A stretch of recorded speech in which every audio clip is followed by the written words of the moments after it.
नमस्कार, कशा आहात तुम्ही? मस्त ना? मस्त राहा आणि मस्त खा. आज मी तुमच्यासाठी तोंडलीची रेसिपी आणलेली आहे.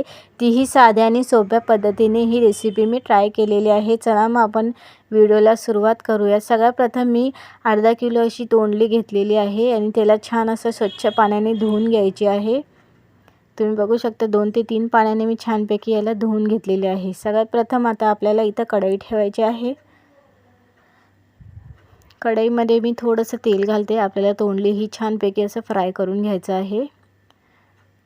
तोंडलीला मी छानपैकी असे गोल गोल आकाराने कट केलेले आहे. तुम्हाला उभे आडवे कसे आकार पाहिजे तसे तुम्ही आकाराने कापून घ्या. याला मी गोल आकाराने कापून घेतलेले आहे.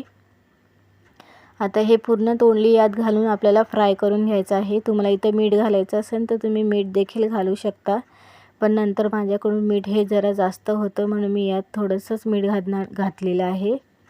आता याला 3 ते 4 मिनटं आपल्याला छानपैकी असं तेलात परतून घ्यायचं आहे. तुम्ही बघू शकता आता हे तेलात परतून झालेले आहे. आता हे आपल्याला काढून घ्यायचं आहे आणि त्याच कढईमध्ये आता आपण भाजीला बनवायची सुरुवात करूयात. थोडंसं तेल घालते मी. 1 टेबलस्पून असं तेल घातलेलं आहे. आता कापलेलं आपल्याला लसूण टाकायचं आहे. 7-8 अशा लसणाच्या कळ्या आहेत, ते कापून घेतलेले आहेत आणि ते टाकून घेऊयात. आणि थोडंसं आपल्याला जिरं देखील घालायचं आहे. 1 टेबलस्पून असं मी जिरं घालणार आहे. थोडंसं लसणला आपण तडतडू द्या, मग लगेच जिरं घालूयात. जिरंही झालेलं आहे, लसूणही परतलं आहे. आता मी 2 मोठे कांदे घेतलेले आहेत, त्याला छान असं बारीक कापून घेतलेलं आहे. आता याला छान फिरवून घेऊयात. 2 मिनटं कांदा फिरवून घेतल्यावर आपल्याला लगेच इथं तोंडली टाकून घ्यायची आहे. तोंडली टाकून झाली का लगेच आपण टमॅटो टाकून घेऊयात वरतून. टमॅटो हे सगळ्यात वरतून टाकायचं आहे आपल्याला. आता आपण मसाले टाकून घेऊया. टमॅटोवरती आपल्याला लगेच मसाला देखील घालायचे आहेत. चला मग मसाल्यासाठी काय काय घालणार आहे ते बघूयात. सगळ्यात प्रथम मी इथं मीठ घालते चवीनुसार. अर्धा टेबलस्पून असं मी मीठ घातलेलं आहे. त्यानंतर लाल तिखट घालते अर्धा टेबलस्पून. त्यानंतर अर्धा टेबलस्पून मी इथं हळद घालते.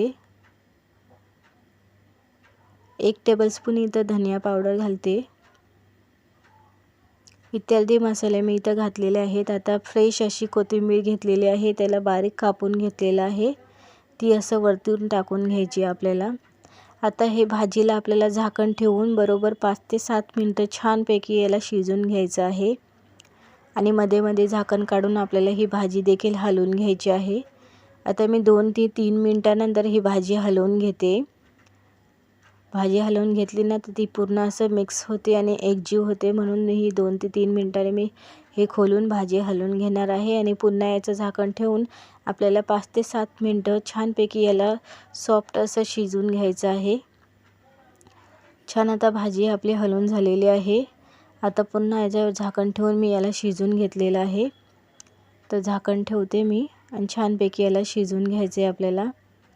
बरोबर मला इथं 10 मिनटं लागलेली आहेत भाजी शिजायला.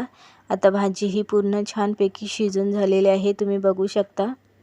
रेसिपी आपली इथं तयार झालेली आहे.